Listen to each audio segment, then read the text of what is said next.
মাছ পাওয়া কেন মাছ ওড়ে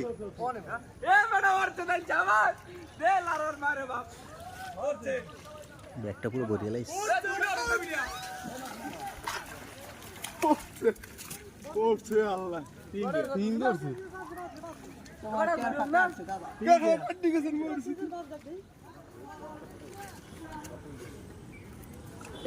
বেচারা খাওয়াই খাওয়াই দে অস্থির হয়ে গেছে অস্থির হয়ে গেছে আমরা খাওয়া দিয়েছি 2 দিন না দেই পেছাই মেছাই যায় ভাই জালের যে কাড়ি নিয়ে কাড়িতে ওইট নেই আমরা পড়তে পড়তে মাছ মানে মাছ চলে যে ওরে কানা একটা সুস্থ না কেউ গেনে বুঝে পেছাই গেছে কিন্তু আবার উঠছে